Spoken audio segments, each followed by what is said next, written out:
Please welcome Naruhiko Sasaki, YouTube Content Partner.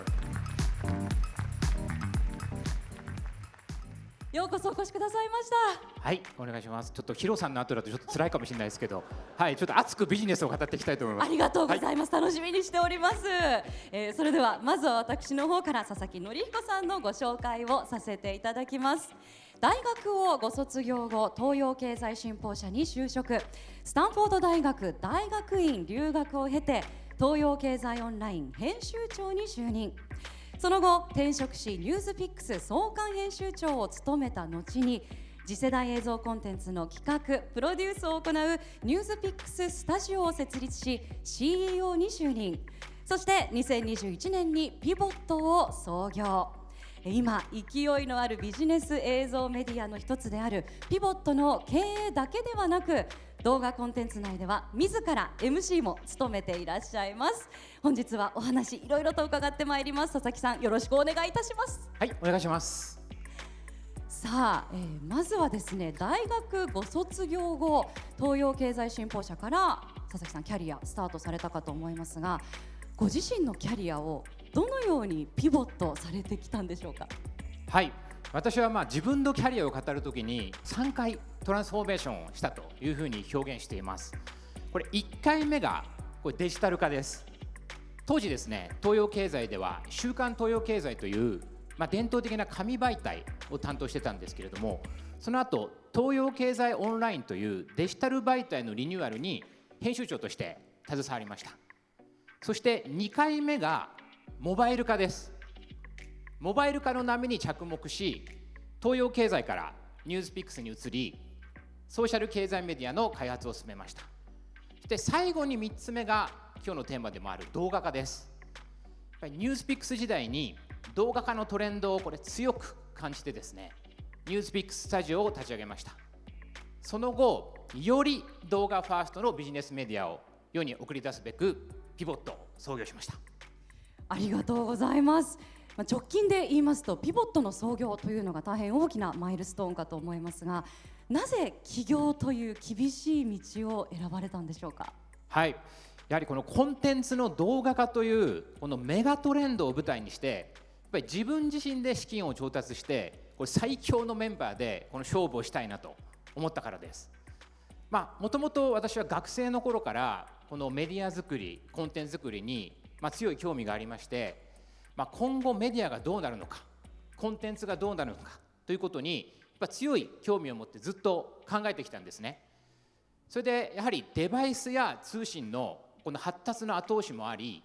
やっぱ情報はもはや完全に動画で得る時代になったなと、それが私がいろいろ考えた末での結論でした。やっぱりこの動画化というこのメガトレンドはですね、私自身のこのメディア人としてのやっぱりキャリアをかけてやっぱ取り組む価値のあるものだなと、そう考えました。ありがとうございます。まさに覚悟と情熱が詰まったピボット。そんなピボットを通じて成し遂げたいことを教えていただいてもよろしいですか。はい、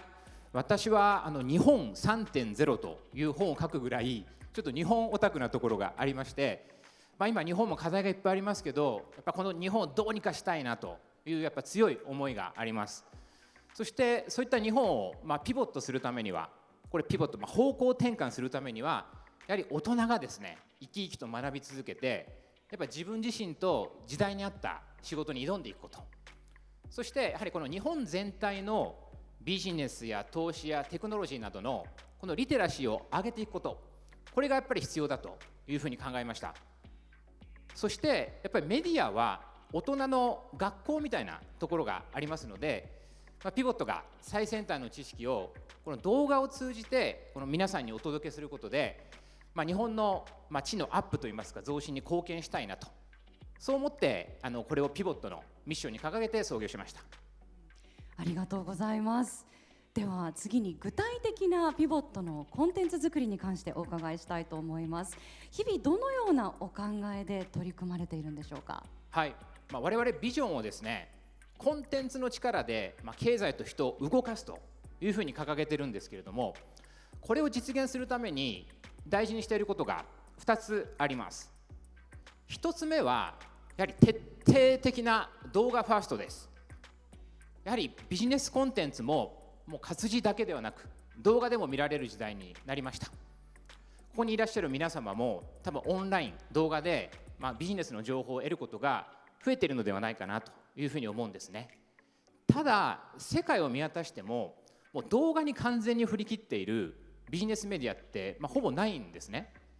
であれば、このメガトレンドを最大限生かすためにも、我々自身が徹底的な動画ファーストを貫こうというふうに考えました。そして2つ目に大事にしているのはこのアクションにつながるコンテンツ作りです。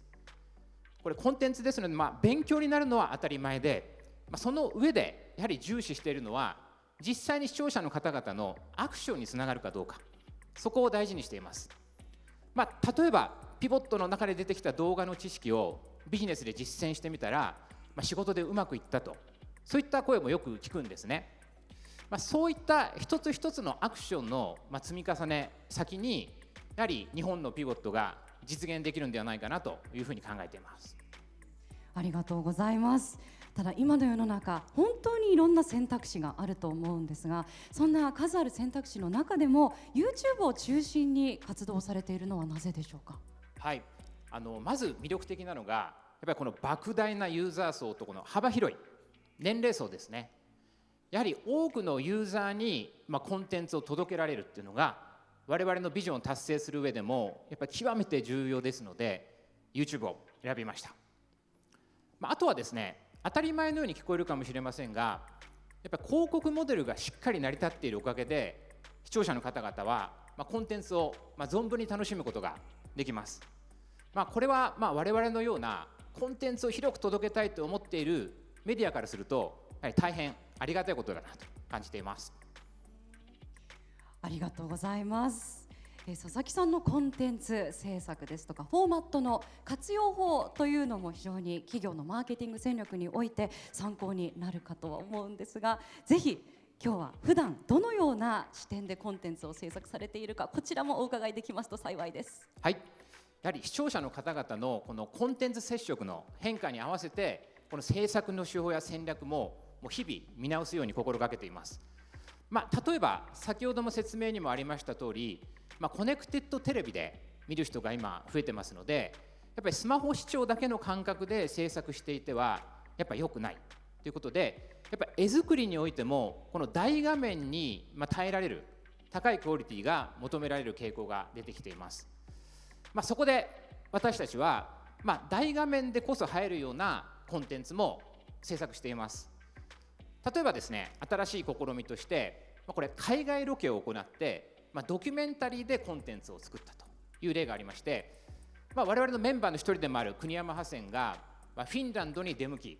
そこでアントレプレナーシップ教育であったりスタートアップハブだのそういったのを現地取材している、こういった動画も制作しています。はい、今ご覧いただいていますこのフィンランドの映像、まさに大きいテレビの画面で見たい綺麗な映像ですよね。ありがとうございます。本日は佐々木さんのキャリア、ピボットのミッションとビジョン、そしてどのようなお考えで YouTube を舞台に挑戦を続けていらっしゃるのかお伺いいたしました。ピボットのコンテンツ、ぜひ皆さんコネクテッドテレビで視聴してみてください。佐々木さん、本日は貴重なお話本当にどうもありがとうございました。はい、ありがとうございました。